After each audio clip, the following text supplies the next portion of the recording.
ওয়াসাল্লাম হাদিসের মধ্যে বলেন আশ-শাবানু শাহরি ওয়া রমাদানু শাহরুল্লাহ, আশ-শাবানু শাহরি ওয়া রমাদানু শাহরুল্লাহ।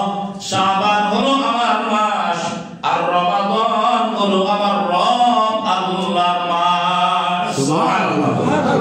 শাবান আমার মাস, রাসূল বলেন শাবান আমার মাস আর রমাদান হলো কার মাস? আল্লাহর মাস। শাবানকে নিজের থেকে সম্পৃক্ত করার অর্থ হলো মুয়াজ্জিন কিরাম লেখছে রাসূলুল্লাহ সাল্লাল্লাহু আলাইহি সাল্লাম এই মাসের গুরুত্ব বাড়াইছে। সুবহানাল্লাহ। আম্মাদান আয়েশা রাদিয়াল্লাহু তাআলা আনহা থেকে হাদিস বর্ণিত আছে, আম্মাদান আয়েশা রাদিয়াল্লাহু তাআলা আনহা বলেন যে আমি রাসূলুল্লাহ সাল্লাল্লাহু আলাইহি ওয়াসাল্লামকে শাবান মাসে যেই পরিমাণ নফল রোজা করতে দেখেছি অন্য কোন মাসে রাসূলুল্লাহ সাল্লাল্লাহু আলাইহি সাল্লামকে এত নফল রোজা করতে দেখিনি। আল্লাহু আকবার। কেন? রাসূলুল্লাহ সাল্লাল্লাহু আলাইহি সাল্লাম শাবান মাস থেকেই রোজা রাখা নফল রোজা রাখা ওই যে সামনে আসতেছে রমাদান মাস, সেই রমাদানের প্র্যাকটিস করতে, রমাদানে কি করতে? প্র্যাকটিস করতে। রমাদান মাসে পূর্ণ এক মাস রোজা রাখতে হবে, সেই রোজা রাখার জন্য শাবান মাসে কিছু নফল রোজা রাখা আমি ট্রেনিং নিয়ে নেই, যেন শাবান থেকে এই প্রস্তুতি গ্রহণ করে আমার রমাদানে গিয়া কোন একটা রোজা কাজা না হয়, কোন একটা রোজা যেন না ছুটে, এটা প্র্যাকটিস আর ট্রেনিং হলো নিয়েছেন রাসূলুল্লাহ সাল্লাল্লাহু আলাইহি ওয়াসাল্লাম শাবান। সুবহানাল্লাহ। রাসূলুল্লাহ সাল্লাল্লাহু আলাইহি ওয়াসাল্লাম হাদিসের মধ্যে খুব চমৎকার ভাবে বলেছেন যে শাবান মাসে রাসূল কেন এত রোজা বেশি রাখেন, নফল রোজা। আপনারা জানেন রাসূলুল্লাহ সাল্লাল্লাহু আলাইহি ওয়াসাল্লাম প্রতি সপ্তাহে দুইটা রোজা রাখতেন নফল। কয়টা? দুইটা, সোমবার বৃহস্পতিবার। আর প্রত্যেক মাসে আইয়ামুল বীজ তথা 13, 14, 15 এই 3 দিন রোজা রাখতেন। প্রত্যেক মাসের কোন কোন দিন ভাই? 13, 14, 15 এই 3 দিন রাসূলুল্লাহ সাল্লাল্লাহু আলাইহি ওয়াসাল্লাম নফল রোজা রাখতেন। তাহলে প্রতি সপ্তাহে দুইটা আর মাসে বিশেষভাবে 13, 14, 15 এই 3 দিন, এই মোট পুরো মাসের মধ্যে রাসূলুল্লাহ সাল্লাল্লাহু আলাইহি ওয়াসাল্লাম এগুলো নফল রোজা রাখতেন। এগুলোর বাইরেও রাসূলুল্লাহ সাল্লাল্লাহু আলাইহি ওয়াসাল্লাম শাবান মাসে অনেক পরিমাণ নফল রোজা রাখতেন। কারণ কি? রাসূলুল্লাহ সাল্লাল্লাহু আলাইহি ওয়াসাল্লামের সাহাবী হযরত উসামা ইবনে যায়েদ রাদিয়াল্লাহু তাআলা আনহু রাসূলুল্লাহ সাল্লাল্লাহু আলাইহি ওয়াসাল্লাম জিজ্ঞাসা করলেন, লাম আরাকা মা তাসুমু মিন শাহরিন মিনাশ শুহুরি মা তাসুমু মিন শাবান। ও রাসূল, শাবান মাসে আমি আপনাকে যেই পরিমাণ নফল রোজা রাখতে দেখি অন্য কোন মাসে তো আপনি এত নফল রোজা রাখেন না, এর কারণ কি? রাসূলুল্লাহ সাল্লাল্লাহু আলাইহি ওয়াসাল্লামকে উসামা রাদিয়াল্লাহু তাআলা আনহু জিজ্ঞাসা করলেন, ইয়া রাসূলুল্লাহ, আমি আপনাকে শাবান মাসে এত পরিমাণ নফল রোজা রাখতে দেখি যেটা অন্য কোন মাসে আপনি রাখেন না, কারণ কি? কারণ কি? এত নফল রোজা শাবান মাসে আপনি কেন রাখেন? রাসূলুল্লাহ সাল্লাল্লাহু আলাইহি ওয়াসাল্লাম তখন একটা চমৎকার জবাব দিয়েছেন, সেটা হলো আমার প্রশ্নের জবাব দেন আপনারা। শাবান মাসের আগের মাসের নাম কি? এই মুসলমান বলতে পারবেন? বলেন। রজব। রজব। শাবানের আগের মাসের নাম কি? রজব মাস। আর শাবানের পরের মাসের নাম কি? রমজান মাস।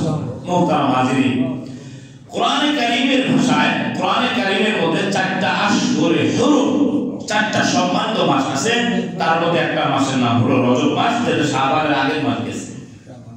তো মানুষ তার রজব মাসের ব্যাপারে গুরুত্ব সম্পর্কে খুব খেয়াল রাখে, যে রজব মাস এটা হলো আশহুরে হুরুম তথা 4টা মাস বিশেষ সম্মানিত, সেই মাসের মধ্যে একটা হলো রজব মাস, ওটারও খেয়াল রাখে। আর শাবানের পরের মাস হলো রমাদান মাস, সেই মাসের ব্যাপারে তো মুসলমান অবশ্যই খেয়াল রাখে। রজব আর শাবান, রজব আর রমাদান এই 2 মাসের ব্যাপারে মানুষ খুব যত্নবান, কিন্তু মাঝের যেই মাস শাবান মাস, সেই মাসের ব্যাপারে মানুষ উদাসীন। রাসূল হাদিসের মধ্যে বলেন, উসামা রাদিয়াল্লাহু তাআলা আনহু জবাবে, তার প্রশ্নের জবাবে রাসূলুল্লাহ সাল্লাল্লাহু আলাইহি ওয়াসাল্লাম বলেন, যাকা শাহরুন ইয়াগফুরুন নাসু আনহু, ইয়াগফুরুন নাসু আনহু বাইনা রাজাবিন ওয়া রমাদান। রাসূলুল্লাহ সাল্লাল্লাহু আলাইহি ওয়াসাল্লাম বলেন, ও উসামা, তুমি শোনো যে মানুষ রজব মাস আর রমাদান মাস এই 2টা সচেতন থাকে, কিন্তু এর মাঝের যে শাবান মাস আছে সেই শাবান মাসের ব্যাপারে তারা উদাসীন থাকে। কারণ মানুষেরা শাবান মাসের গুরুত্ব, ফজিলত, মহত্ব সম্পর্কে তারা উদাসীন থাকে। অথচ তুমি জানো এই মাসটা কোন মাস? রাসূল বলেন হুয়া শাহরুন তুরফাউ ফীহিল আমালু ইলা রাব্বিল আলামিন। এই মাস হলো এমন মাস যেই মাসে মানুষের আমলগুলো, বাৎসরিক আমলের রিপোর্ট আমার রব আল্লাহর কাছে পৌঁছানো হয়। সুবহানাল্লাহ। শাবান মাস হলো এমন মাস যেই মাসের বাৎসরিক মানুষের আমলের রিপোর্ট এটা আল্লাহর কাছে পৌঁছে। সুতরাং ফাউহিব্বু আন ইউরফা'নি ওয়া আনা সাইম। ও আমার উসামা, তুমি শুনে নাও, ফাউহিব্বু আন ইউরফা'নি ওয়া আনা সাইম। আমার রবের কাছে আমার আমল যেন এরকম অবস্থায় উঠানো হয় যখন আমি নিজে রোজাদার। আল্লাহু আকবার। আমি রোজাদার, আমি রোজা রেখেছি, এরকম অবস্থায় যেন আমার আমলটা আমার রব আল্লাহর কাছে উঠানো হয়, পৌঁছানো হয়। এই জন্য আমি রোজা শাবান মাসে বেশি বেশি রোজা রাখি। সুবহানাল্লাহ। রাসূলুল্লাহ সাল্লাল্লাহু আলাইহি ওয়াসাল্লাম কি বলেছেন যে শাবান মাসে এত বেশি রোজা আমি কেন রাখি? নফল রোজা সাপ্তাহিক 2 রোজা আছে, আইয়ামুল বীজের 3 রোজা, এরপরেও আরো অতিরিক্ত বেশি বেশি নফল রোজা কেন রাখি?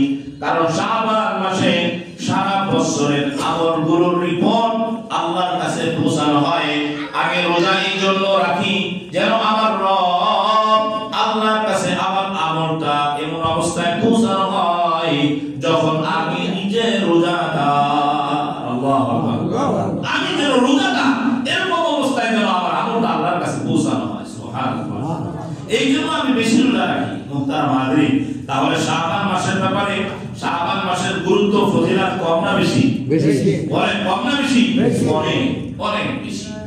এই জন্য সাপ্তাহিক আরেক হাদিসের মধ্যে আছে, বান্দা সারা দিন যে আমল করে, মুসলিম শরীফের হাদিস আছে, সারা দিন যে আমল করেন এই আমলের রিপোর্ট ফেরেশতারা রাত্রিবেলায় পৌঁছায় দেয়। আর সারা রাত যে আমল করেন সেই আমলের রিপোর্ট ফেরেশতারা দিনের বেলায় আল্লাহর কাছে পৌঁছায় দেয়। এই রিপোর্ট পৌঁছানো এটা হলো দৈনিক আমল পৌঁছানো। বলেন কি আমল? দৈনিক। আমি আপনি দৈনন্দিন কি আমল করি এটা আল্লাহর কাছে পৌঁছানোর রিপোর্ট এটা ফেরেশতারা পৌঁছায় দেয় দিনেরটা রাতে, রাতেরটা দিনে। এটা হলো দৈনিক। আরেকটা হলো সাপ্তাহিক, সোমবার আর বৃহস্পতিবার। রাসূলের তিরমিজি শরীফের হাদিস আছে, রাসূলুল্লাহ সাল্লাল্লাহু আলাইহি ওয়াসাল্লাম ইয়াউমুল ইসনাইন ওয়াল খামিস, রাসূলুল্লাহ সাল্লাল্লাহু আলাইহি ওয়াসাল্লাম সোমবার আর বৃহস্পতিবার রাসূলুল্লাহ সাল্লাল্লাহু আলাইহি ওয়াসাল্লাম রোজা রাখতেন। সাহাবীরা জিজ্ঞাসা করলেন, ইয়া রাসূলুল্লাহ কেন রোজা রাখেন? রাসূল বলেছিলেন যে এই দিনে সাপ্তাহিক আমল আল্লাহর কাছে পৌঁছানো হয়। সুতরাং ফাউহিব্বু আন ইউরফা আমালি ওয়া আনা সাইম। আমি চাই আমার আমল আল্লাহর কাছে পৌঁছানো হোক এমন অবস্থায় যেই সময় আমি রোজাদার। সুবহানাল্লাহ। তাহলে সাপ্তাহিক আমল পৌঁছানো হয় সোমবার আর হলো বৃহস্পতিবার। আর বাৎসরিক আমল পৌঁছানো হয় আপনার শাবান মাসে। বলেন কোন মাসে? শাবান।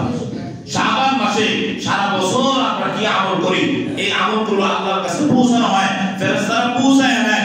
এটার দ্বারা উদ্দেশ্য হলো তুমি শাবান মাসে একটু বেশি নফল ইবাদত করো না, একটু বেশি রোজা রাখো। কেন?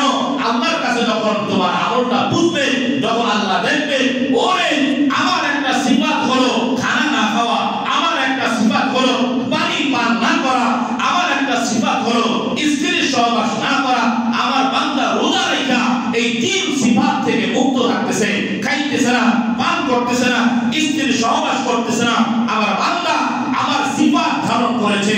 যা যা ফেরেশতারা তুই আমার বান্দাকে শোনায়া দে, আমার বান্দাকে আমি মাফ করে দিলাম। সুবহানাল্লাহ। চেষ্টা করবেন ভাই ইনশাআল্লাহ? সবাই চেষ্টা করবেন ইনশাআল্লাহ। আল্লাহ তাআলা তৌফিক দান করে। বলেন আমিন। আজকের 14 শাবান, এই দিন শেষ হয়ে যে রাত আসতেছে সেটা হলো 15 শাবানের রাত। 15 শাবানের রাত। আরবিতে আপনারা জানেন রাত আগে আসে। আরবি মাস চৈত্র মাসের রাত আগে আসে। আজকে সূর্য ডোবার পর থেকেই যে রাত শুরু হবে এটা হলো 15 শাবানের রজনী। এটাকে আমরা বাংলা ভাষাভাষী যারা আছে আমরা বলি শবে বরাত। আমরা কি বলি ভাই? শবে বরাত। এই মধ্য শাবানের মধ্য রজনী, যেটা 14 তারিখ দিন গিয়া 15 তারিখের আগের যে রাত, সেই রাতকে আমরা বলি শবে বরাত।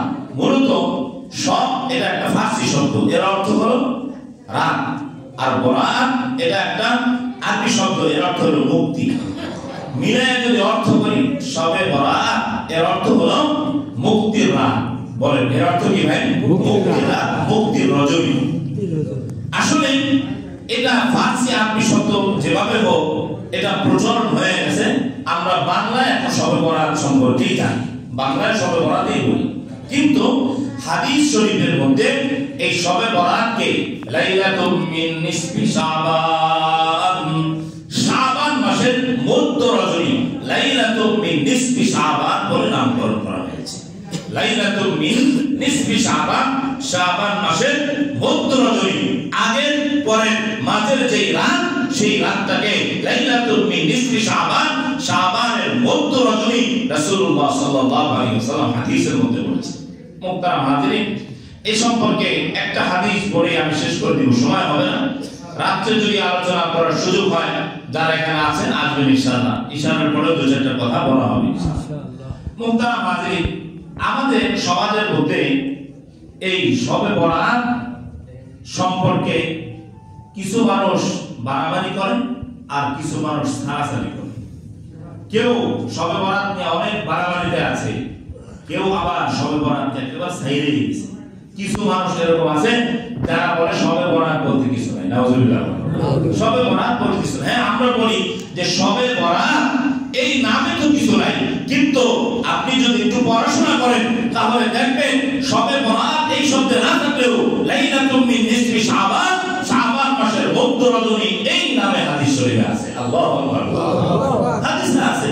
রাসূলুল্লাহ সাল্লাল্লাহু আলাইহি ওয়াসাল্লামের সহিহ ইবনে হিব্বানের মধ্যে 5665 নম্বর হাদিসের মধ্যে রাসূলুল্লাহ সাল্লাল্লাহু আলাইহি ওয়াসাল্লামের জলিলুল কদর সাহাবী হযরত মুআয ইবনে জাবাল রাদিয়াল্লাহু তাআলা আনহু থেকে হাদিস বর্ণিত আছে যে শাবান মাসের মধ্য রজনীর কথা। সুবহানাল্লাহ, রাসূল সাহাবী বলেন, আর মুআয ইবনে জাবাল রাদিয়াল্লাহু তাআলা আনহু قال قال رسول الله صلى الله عليه وسلم يطلع الله تعالى إلى خلقه في ليلة من نصف شعبان فيغفر لجميع خلقه إلا لمشرك أو مشاح। رسول صحابي حضرت معاذ بن جبل رضي الله تعالى عنه হাদিসের মধ্যে বলেন রাসূলুল্লাহ সাল্লাল্লাহু আলাইহি ওয়াসাল্লাম বলেছেন, শাবান মাসের মধ্য রজনীতে আমার রব আল্লাহ তার সৃষ্টিজীবের দিকে বিশেষ রহমতের দৃষ্টিতে তাকান। সুবহানাল্লাহ, বিশেষ রহমতের দৃষ্টিতে তাকান এই শাবান মাসের মধ্য রজনীতে, যেটাকে আমরা শবে বরাত, যেটাকে আমরা কি বলি ভাই? শবে বরাত। শুধু তাই না, আল্লাহ শুধু রহমতের দৃষ্টিতে তাকান এই পর্যন্তই না, বরং রাসূলুল্লাহ সাল্লাল্লাহু আলাইহি ওয়াসাল্লাম হাদিসের পরে অংশে বলেন, ফায়াগফিরু লিজামিআই খালকিহি ইল্লা লিমুশরিকিন আও মুশাহিন। রাসূল বলেন, দুই শ্রেণীর লোক ছাড়া এই রাতে আল্লাহ তাআলা তার সৃষ্টির সমস্ত মানুষদেরকে ক্ষমা করে দেন। সুবহানাল্লাহ, কয় শ্রেণীর মানুষ ছাড়া ভাই? বলেন সবাই, কয় শ্রেণীর? দুই শ্রেণীর।